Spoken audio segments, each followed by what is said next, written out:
For any Xbox or PlayStation codes or anything gaming related, check out g2a.com, and if you need any Ultimate Team coins, then head over to FIFA. The code CHES will get you a discount on both sites, and all links are down below. Hey guys, how's it going? Chez back again, and welcome to episode number 19 of the Career Mode Road to Glory here at Cambridge United. We brought in a new loan signing yesterday. We had a couple of players leave the club as well, trying to drum up some extra cash in this window, but we don't have to worry about transfers right now. There's a slightly more important matter at hand. It's first versus second, the battle for the top spot in League 2. We're at home this time against Shrewsbury, and they definitely put up an extremely good display against us when we travelled away from home to the new meadow earlier on in the season. I'm starting a very strong side.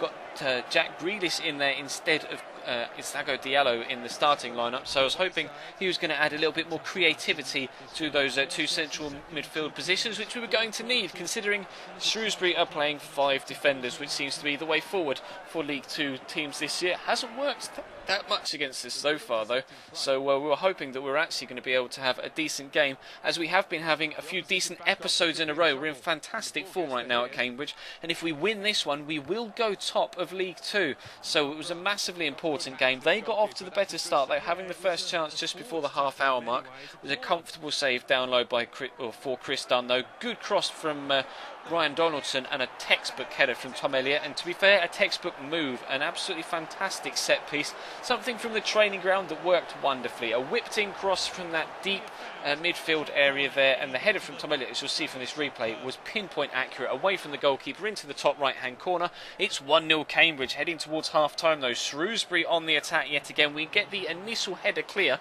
and then they have a heavy touch on the edge of the box, and it's time to break. Kwesi Appiah on the run, 90 plus pace for him, plays a nice little 1-2 eventually with Tom Elliott, or that was at least the intention, but the ball went out to Harrison Dunk thanks to some computer redirection. But Kwesi's first touch was brilliant, showing fantastic strength and dribbling to hold off the defender there. Eventually we'll be able to find a pass into Jack Grealish, and he has the shot and it goes into the back of the net, but weirdly not much celebration, and actually this went down extremely strangely as an own goal. Watch this second replay. Just there you can see the defender's foot kind of clashes with the ball at the same point as Jack Grealish strikes it.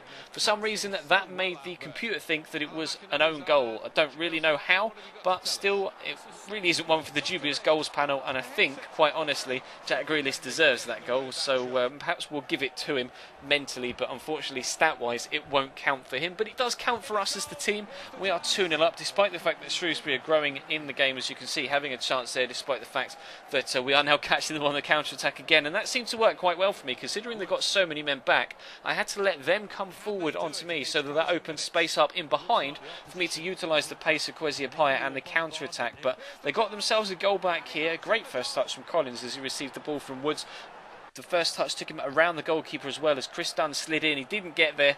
Tidy finish, and they were back in it at 2-1. But straight up the other end just a few minutes later, Jack Grealish involved again. Nice little 1-2 with Chuba Akpom, who's just come onto the pitch. Great strike, well saved. But there's Riku Ring on his weak foot with a first-time volley. The central defensive midfielder come on as a substitute, seals the result. So you can see the delight of the players and the fans. We're going top of League 2, boys. Not the best of accurate shots from Chuba Akpom, but the weak foot shot and the technique there from Riku Ring was really impressive. I was delighted with that, and a 3-1 win will give us the lead in the division. But we are still in the transfer window, so we are going to have to concentrate our attention really to just dismissing more attempts to try and buy Tom Elliott, Kwesi Appiah and Chris Dunn. They're the only 3 players that have had bids in for them so far, apart from, of course, Ryan Bird, who we wanted to sell and put on the transfer list. But we've signed Michael Woods, not for now, but for next season on a pre-contract, and I'm pleased with that because he looks like a really exciting talent, can grow to the very late 60s, if not early 70s, so hopefully it will do a job for us once we get promoted into League 1, because of course we are very much so inside the automatic promotion spots, and it seems to be a matter of whether we'll win the league or not, as opposed to whether we'll get automatic promotion or a playoff spot. Of course that could all change and our form could completely drop off in the remaining 6 months of the season, but hopefully it won't. But of course, as you can see now, we're into the second game of the episode, away from home this time against another side that are near the top of the league. It's Wycombe Wanderers.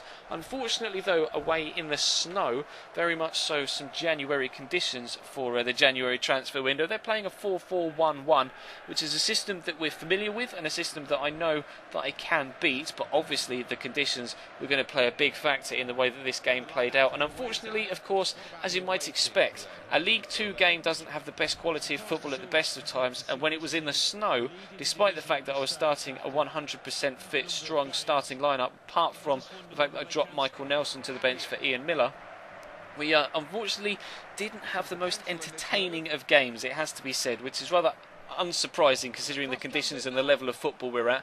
But we came close with a header there from Kwesi Appiah on the half-hour mark. It was a matter of just a small handful of chances throughout the game. Wycombe were going to have the ball here, but we nick it off them on the halfway line. Luke Chadwick with an expertly timed tackle, racing away towards the box, tries to turn inside and then actually completely schools the defender with a turn back the other way, drills it across, and there's Kwesi Appiah again. Just 2 minutes after half-time, we have ourselves a 1-0 lead. A great run from Luke Chadwick, created the goal all himself. Wonderful run, and then a good ball across, accurate finish from Kwesi as well. Brilliant first time tuck into the bottom corner. We're 1-0 up, but Wycombe came straight back at me at the other end, as you can see, literally just 2 minutes after we'd got in front. We were going to have a couple of chances of their own before we were done. Josh Scowen with a good finesse shot there that was, fortunately for me, well saved and well held by Chris Dunn, and they weren't going to get themselves a follow-up effort from that, but they were still on the attack here, as you can see.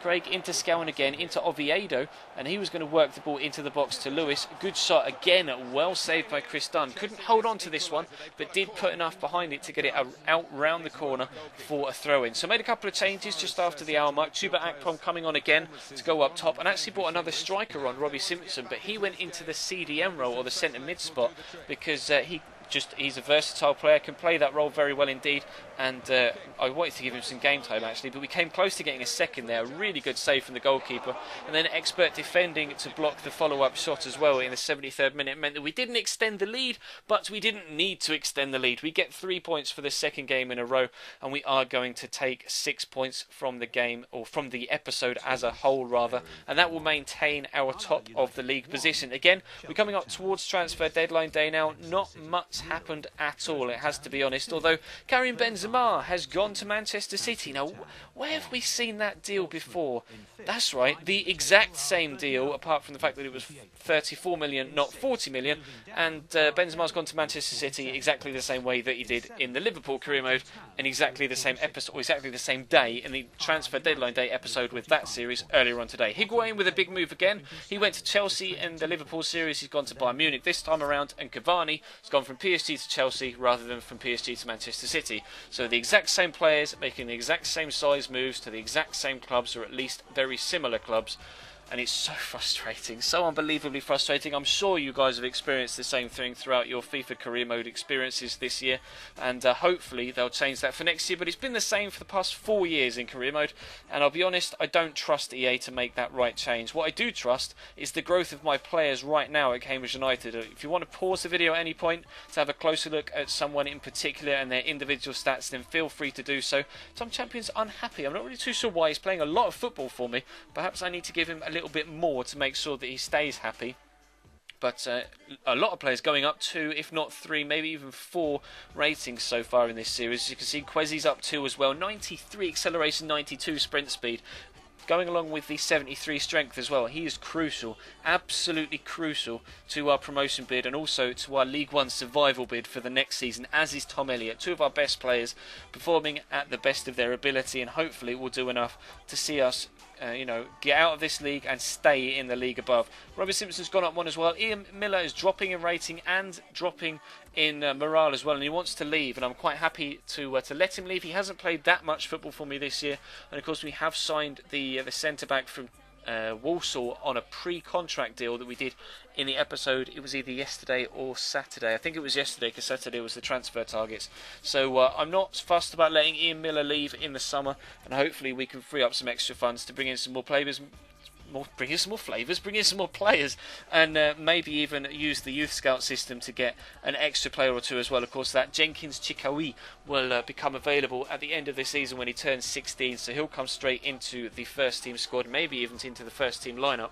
Thinking about trying to get Luke Garbutt, the left back, on a permanent deal in the second season, if not getting him on loan again if I can from Everton, because he's been fantastic in that role for me. But anyway, as you can see in the league table, we are top on goal difference alone, thanks to our big win over Shrewsbury, and there inability to win their second game of the episode as well, we currently sit above them on goal difference. Plus 26 to plus 14. We've conceded very few goals this year, and that's been our main strength. As you can see, they've scored more goals than us, so we've been pretty average going forward. Well, not necessarily average going forward, but not excessive going forward. But we've scored enough goals, conceded few enough goals to see ourselves top of the league, and long may that continue. 16 games to go in League 2 before we find out who wins, who comes second, who comes third, and who drops into the playoffs. Very close between third and fourth there, between Oxford and York, but it's the two pace setters at the top, Cambridge and Shrewsbury, that look like will decide the title between us. But that is all for today's episode.